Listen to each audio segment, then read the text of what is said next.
Hi, my name is Dr. Daniel Fox. I'm a licensed psychologist in the state of Texas and an expert in the area of personality disorders. And today, I wanted to do a video on emotional turmoil. And emotional turmoil is something that a lot of people experience, not those with just borderline personality disorder or any other personality disorder, but something that is very common for a lot of individuals. So my hope is that more folks can see this and maybe identify these issues and also learn some of the strategies that we're going to talk about at the end to help them manage these components of emotional turmoil. Now, as I mentioned, this video will focus on increasing your awareness when you encounter moments of emotional turmoil. And emotional turmoil is when you feel that all these emotions are overcoming you and they're overpowering you, and you get this sense. And the best example that I can use, or that my clients often use, is that you're standing in the ocean and a wave is about to hit you. But when we talk about emotional turmoil, we're not talking about a wave, we're talking about a tsunami.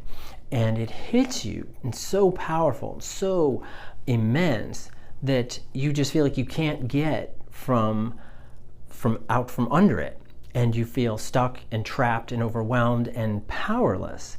But it's really important to recognize that there are things you can do to help yourself. And what we're going to do in this video is that we will identify and explore the very beginning of your emotional turmoil process. Those triggers and emotional buttons, the sensations, thoughts, and feelings, as well as the surface structure behaviors you end up engaging in because of this emotional turmoil. And the last thing we're going to do is we're going to look at the outcome or the consequences, and we're also going to talk about how to slow down the process and build skills to manage these moments of emotional turmoil before you feel like you're drowning in your emotions. Okay, so let's get started. Let's get into it. Okay, so think about, what are your triggers and emotional buttons that set you off? Now, triggers are something that, of course, you experience and it sets you off, right? And it could be somebody doesn't text you back, somebody doesn't call you back when you expect them to. Maybe you are disrespected by someone at work, or a friend, or a loved one, or a significant other. And an emotional button is something that's much deeper. Now, that's when you encounter something and it brings up all of these past feelings, thoughts, emotions, and it really triggers that sense of that tsunami, that emotional tsunami hitting you. Emotional buttons are more intensive than just triggers. And it's important to realize that, and I've done a video on emotional triggers that can help you identify what those are, and so I'll put a link here so you can see that. So first, again, to go back, what are your triggers or emotional buttons that set you off, that set you getting in the ocean and getting hit by this tsunami?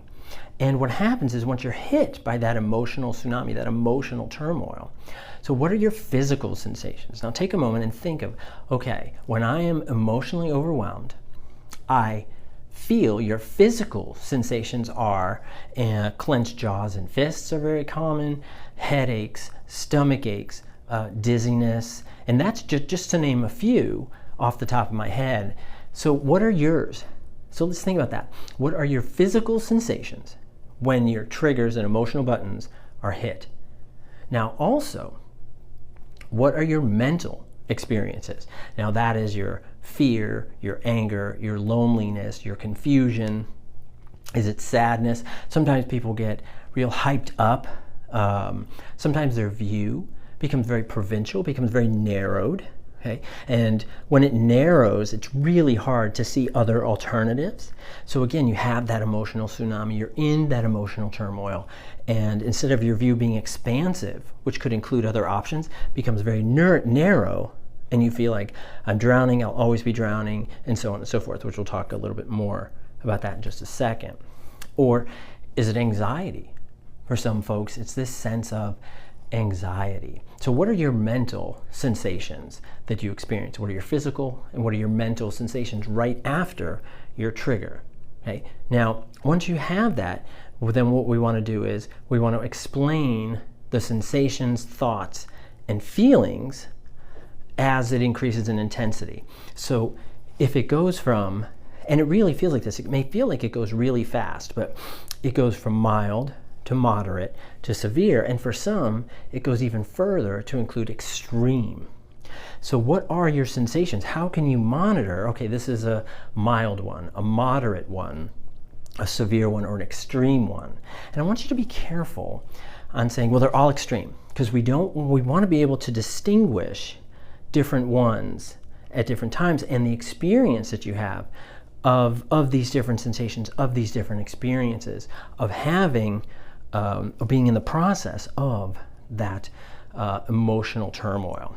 Okay, so let's explore some of those sensations, thinking or thoughts, and feelings. So the sensations, some people feel a tingling all over their body, some feel a pressure in their head and throughout their body. They feel this intense sort of squeezing, but it's a squeezing from the inside out, like a tube of toothpaste, right?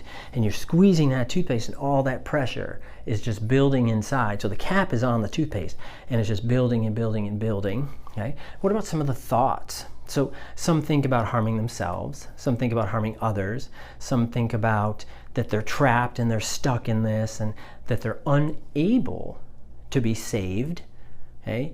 And then some they get these feelings, the sense or a building sense of doom, hopelessness, helplessness, worthlessness as they're in this turmoil. So you've been hit with this tsunami and you're having these sensations, these thoughts, these feelings, these physical components, these mental components, and it's overwhelming. And this is really common. You're not alone in this experience. So it's important to recognize that you want to resist that sense that, oh my God, this is it, this is all I can do. Because remember, for a lot of folks, that view becomes very narrow, okay? And when it's an open view, we can consider other alternatives. We'll talk about that in just a second. So now you have all these experiences. What do you end up doing behaviorally? What do you engage in? So you have this surface structure, which if you've seen my other videos, you know I talk about, you have this core structure, and the core structure is what's underneath. What sort of makes up, what are your motivators that influence your behaviors, that influence your surface structure behaviors?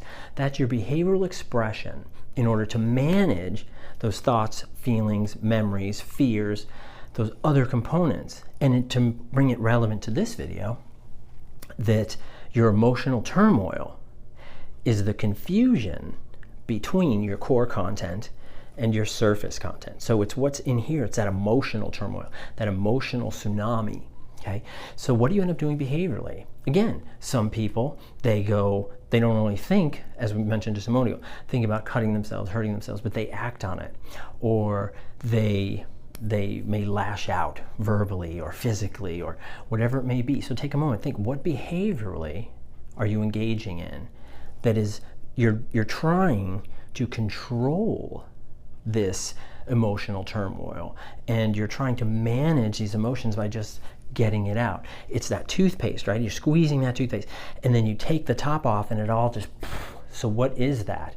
What is your, right? That's your behavioral expression. That's your surface structure expression. That's your behavioral expression of all of this that builds up.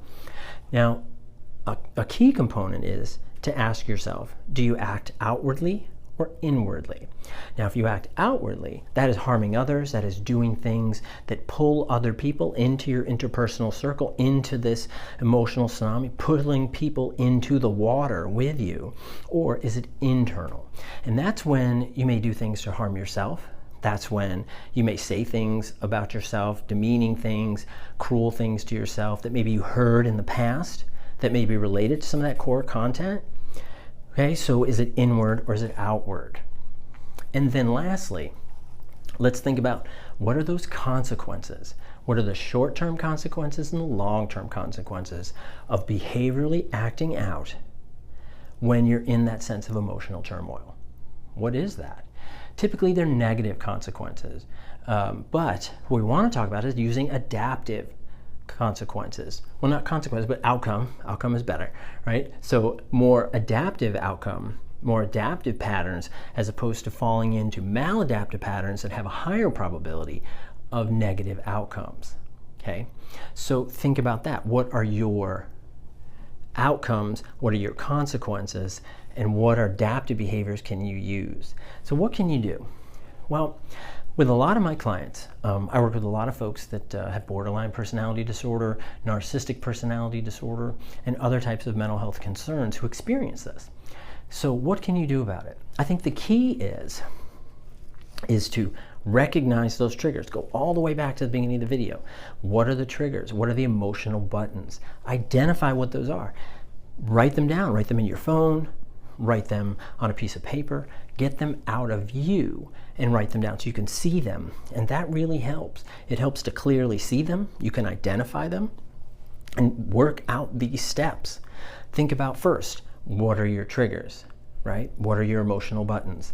Then, right, what's your physical sensation? What are your mental processes that you feel that you're reacting to? These are all early identifiers that can help you before you get into that extreme emotional turmoil and tsunami that can tell you, okay, I need to slow down, I need to start breathing, I need to be around others. For self-harmers, it's good to get around others instead of being alone.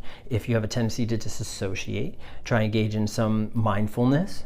For those that have a tendency to act out, you can get what is called a scream pillow. This is a special pillow that you can get anywhere you want, and it is your pillow to just scream into. And you get this pillow, you put it over your face, and you just scream into it. It's getting it out before you feel trapped. Because what happens if you don't break this cycle, you don't realize it early enough, you only feel those consequences. You only feel that behavioral outcome. And what we want to do is slow you down, identify those things that are setting you off, the emotional buttons, and then use these strategies, screaming into the pillow, mindfulness, slowing yourself down, breathing. For self-harmers, you want to get around others. You don't want to isolate yourself. These are the things that you can do. Now, if you're an active person, a good thing to do is go for a run. Preferably, if you are also a self-harmer, things like that, or you have a running partner, an exercise partner, see if that partner will run with you. Treadmills are good, elliptical machines are good. Get it out, get that energy out. What we want to do is, we want to slow you down, as I mentioned, so that you can identify those triggers and emotional buttons. Those sensations are further identifiers, which are your physical and your mental. Then, what are your physiological sensations? Those things that inside yourself, right? Those sensations of feeling all over your body, those and the feelings and thoughts. And the last step is behaviorally acting out. And we want to replace those maladaptive patterns with positive and adaptive patterns that help you gain control over yourself without having negative consequences. Okay, so I hope that this is helpful. Try some of these things. Please leave any comments you may have in the comment section. If you like this video, check out some of my other ones, or subscribe. That would be great. And I really hope that this is helpful. Please understand that a lot of people do experience this sensation of emotional turmoil, and that it is not uncommon, and you're not alone in experiencing this. And it is possible to get control of it. It really is. So I wish you all the best. And thank you very much for your time, and have a good day. Bye-bye.